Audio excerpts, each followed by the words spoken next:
Eu fiz um convite a algumas pessoas para falar nessa reunião, e eu gostaria de começar com o professor Plínio, que é assessor da CGU, né, infectologista do Hospital das Clínicas, docente da disciplina de moléstias infecciosas. Plínio, você podia comentar para a gente a situação da pandemia, por favor? Sim, sim, professor. Bom dia a todos e todas. Obrigado pelo convite para participar dessa reunião da CCG. E eu vou compartilhar minha tela. Só um momento, por favor. Aqui. Vem a minha apresentação? Sim. Certo. Então, como o professor Ivan falou, eu sou professor associado da Faculdade de Ciências Médicas, sou médico infectologista, e agora assessor docente na CGU, da professora Maria Luísa, né? E vou falar sobre o panorama epidemiológico da Covid-19. Os dados que eu vou apresentar estão atualizados até dia 8 de fevereiro, 2 dias atrás, então, certamente não houve uma mudança tão significativa desde então.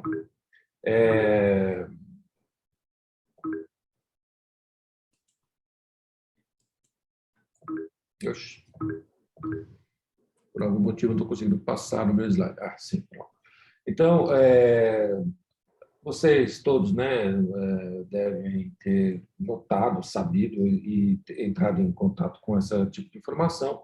Nós tivemos uma explosão de casos novos de Covid em diversas regiões do mundo todo, né, tanto na Europa quanto nas Américas, na África, enfim, disseminado no mundo todo.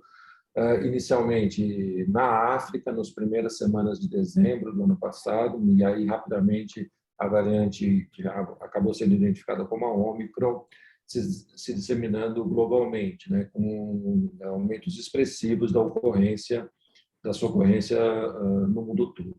Alguns países, esses países onde a onda Ômicron já começou lá nas primeiras semanas de dezembro do ano passado, já estão experimentando, no momento, redução, né, uma queda no número de casos, queda expressiva no número de casos, como a gente pode ver nos Estados Unidos, aqui na França, mesmo na Índia.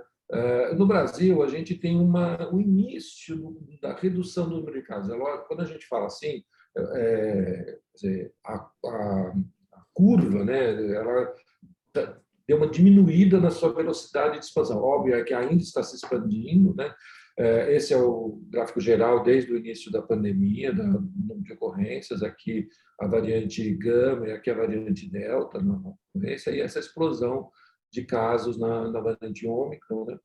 Mas, se a gente pegar só os dados do mês de janeiro, a gente vê que teve esse aumento bastante grande do número de casos, mas nos últimos dias, né, na última semana particularmente, já deu uma certa estabilizada aí na incidência diária do número de casos novos, né? A gente espera-se, pelo comportamento da Ômicron, que como ocorreu nos outros países, que por assim dizer, esse platô, a gente tenha conseguido atingir esse platô ou já nessa semana, ou no máximo na semana que vem, e que aí a expectativa é que haja, a partir de então, uma redução, né, o início da redução do número de casos, efetivo do número de casos diários da Covid-19. Né?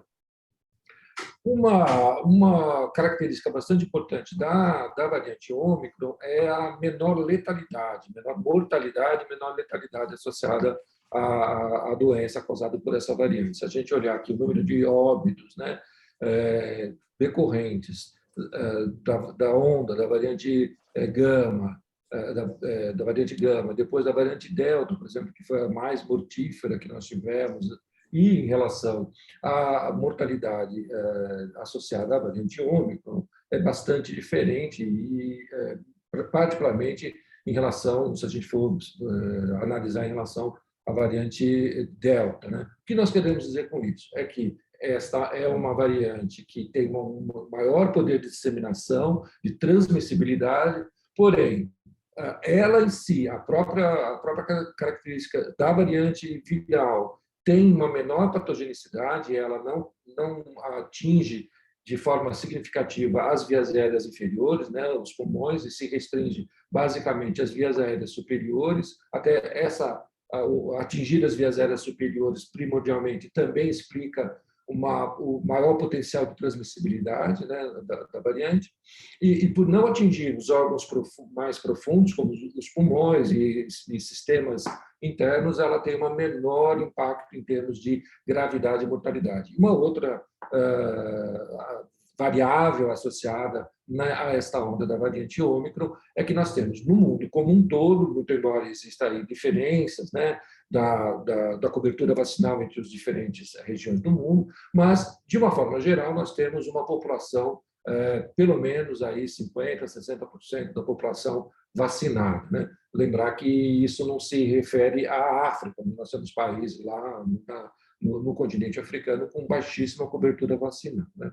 Mas, de uma forma geral, quer dizer, a associação da menor patogenicidade com uma cobertura vacinal contra a Covid-19 tem garantido ou proporcionado, na verdade, uma maior disseminação da doença, mas com menor gravidade dos casos que têm ocorrido.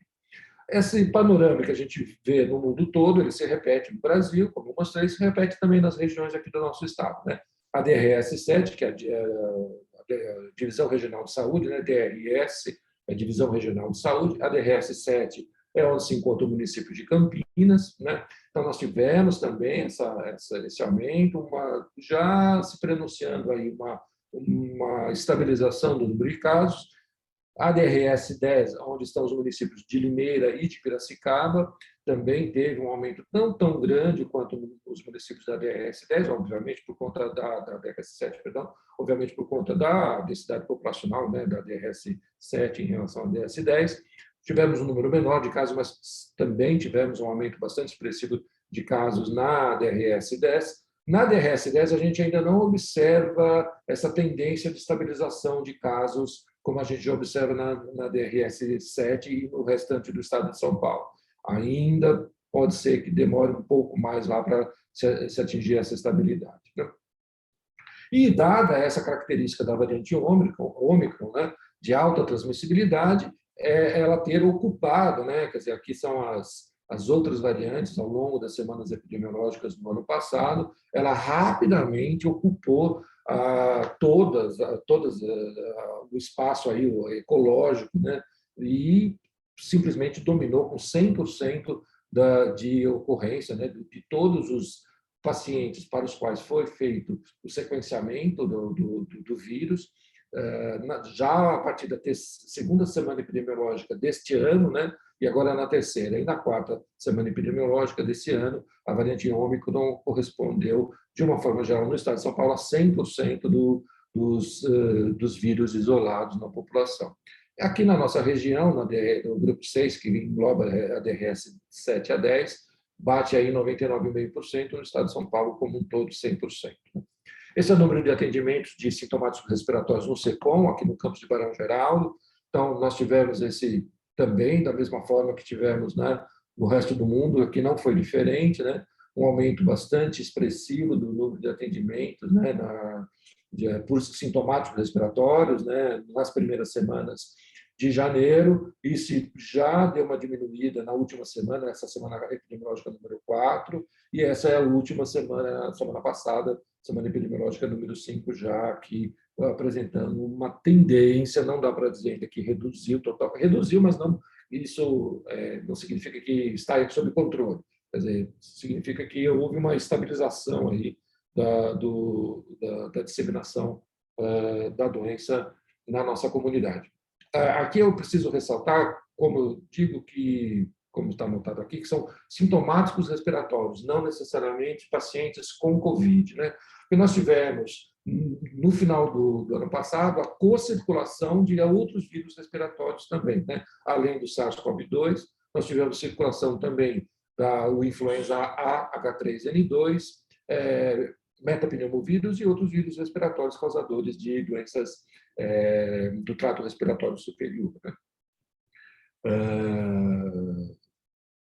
Aqui já são atendimentos não da comunidade, da universidade, mas sim atendimentos realizados no pronto-socorro do HC Unicamp, também mostrando uma tendência da redução, né, no início do ano aqui, esse aumento muito grande dos atendimentos no pronto-socorro nosso de sintomáticos respiratórios. E aí, se a gente olhar o aspecto geral da curva, uma curva que apresenta um descenso no número de atendimentos diários, mostrando que a gente está caminhando de uma forma geral, como as outras localidades do mundo todo também caminharam, com da mesma forma, a explosão inicial de casos e gradativamente, com essa disseminação, a indução de susceptibilidade na população, né?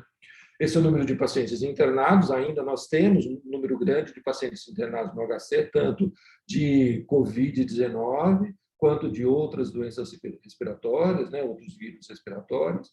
É importante lembrar que o paciente que interna, ele tem um quadro, né, normalmente mais intenso, mais grave, e essa internação demora um pouco, alguns dias, né, então ele fica dias internados, por isso a gente ainda tem um número acumulado. Então, é uma doença que se prolonga mais do que aquele quadro agudo de curso mais curto, que é do paciente de atendimento ambulatorial. Mas, como eu já falei no início, esta variante ela tem uma característica de ser menos agressiva do ponto de vista do trato respiratório inferior, né, quer dizer, os pulmões e sistemas de uma forma geral. Então, a variante Ômicron, ela impactou menos em termos de internação em terapia intensiva, né? Nós temos aqui no Hospital de Clínicas da Unicamp, 80% dos pacientes, um pouco mais de 80%, mas na base de 80% dos pacientes internados estão internados em enfermaria e não em terapia intensiva. Nós precisamos aumentar, porque a gente, né, no finalzinho de outubro e novembro, a gente tinha desarticulado os leitos, né, para atendimento de Covid para começar a atender outras situações clínicas que precisavam, né, de terapia intensiva, né? Então, a gente até teve que voltar a reativar alguns leitos de terapia intensiva para atendimento de Covid, mas saímos de um patamar muito baixo. A gente tinha menos de 10 leitos destinados para Covid, agora estamos com 30 leitos, né? Sendo que no ano passado a gente tinha 80, 85 leitos de terapia intensiva destinados a pacientes com Covid-19, né? Então, grosso modo, o que acontece? Os pacientes que internam menos, mas os que internam mais em enfermaria do que em terapia intensiva. Isso é um dado bastante relevante. E como eu estava dizendo, quer dizer, quando a gente vê assim no jornal, tem 100%, né, de ocupação de leitos de UTI estadual. Essa UTI estadual aqui é a UTI do HC Unicamp, na região de Campinas. A única UTI bancada pelo Estado de São Paulo é o do HC da Unicamp, né?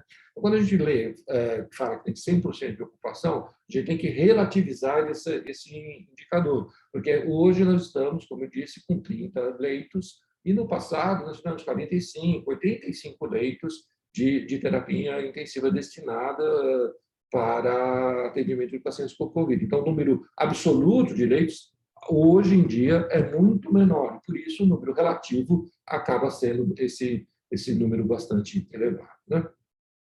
Da mesma forma, nós temos aqui na nossa região uma certa ainda capacidade de expansão desses leitos, né? Quer dizer, os dados aí de 15 dias atrás apontam que nós temos, para esgotamento dos leitos, da capacidade operacional dos leitos de terapia intensiva aqui na nossa região, aí de pelo menos uns 2 meses até que a gente ainda esgote, quer dizer, a gente tem 2 meses aí teríamos, né, 2 meses para até haver um esgotamento da capacidade operacional dos leitos de terapia intensiva, né?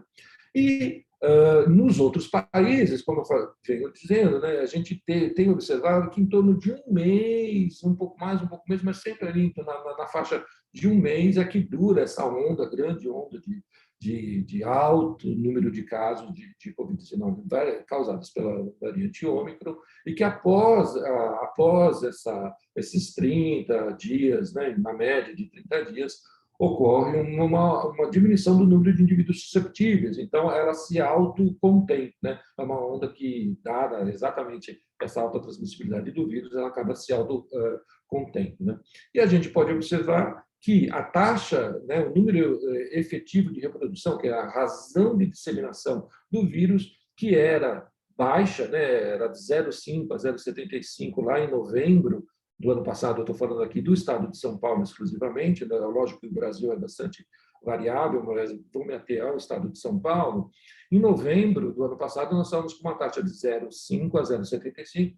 Essa razão de disseminação, quando ela é abaixo de 1, significa contenção, né, de uma epidemia. Acima de 1 significa estabilização, igual a 1 significa estabilização, e acima de 1, essa razão acima de 1 significa grande expansão da epidemia. Então, nós estávamos lá em novembro com um indicador que mostrava uma tendência de contenção, mas no final de dezembro, começo de janeiro, subimos para uma razão de disseminação acima de 2, ou seja, duplicando, triplicando o número de casos diariamente. Né?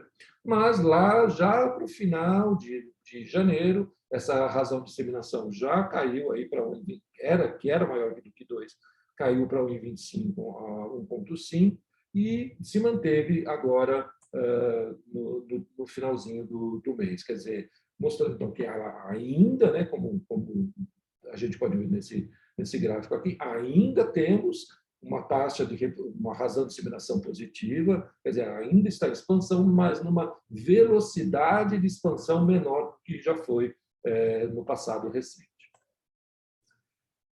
Paralelamente a isso, a gente, olhando para o efeito das vacinas, né, a gente entende e é sabido que elas são efetivas, né, em conjunto aí com as doses suplementares, o esquema vacinal completo e as doses suplementares, elas são efetivas para a diminuição das hospitalizações, né, e principalmente o agravamento e evolução para óbito dos indivíduos, né, e que, como eu já disse, 90% dos casos graves são pessoas que não foram vacinadas, que não têm ou nenhum esquema ou têm esquema incompleto, segundo dados da Organização Mundial da Saúde. Então, o que a gente entende é que, efetivamente, além da vacinação, que ela consegue diminuir a gravidade, o número de hospitalizações, ela sozinha não consegue conter a disseminação. Então, os protocolos sanitários são importantes. Utilização de máscara, distanciamento social, evitar aglomerações, higiene das mãos, né? São importantes, né? Nesse sentido, é importante deixar claro, o professor Ivan, ainda mais componentes da CCG, que a universidade está disponibilizando as máscaras, né? Tanto máscara de 3 camadas, quanto máscaras PFF2 N95 para toda a comunidade. Então, as máscaras PFF2 são equipamentos de proteção individual, então elas são de fornecimento obrigatório para os profissionais da saúde que trabalham nos hospitais ali da área da saúde da universidade, e ela é de oferecimento facultativo para os outros servidores e alunos também, né? Então, a universidade está disponibilizando tanto máscaras cirúrgicas, né, de 3 camadas, quanto máscaras N95, e aí o aluno, o professor e o servidor técnico administrativo pode optar por receber ou a máscara cirúrgica ou a PFF2 N95, e nós estamos organizando. Para os servidores, essa distribuição já está ocorrendo. Para os alunos, que é o que mais interessa aqui na CCG, nós estamos organizando o modo de distribuição dessas máscaras para os alunos.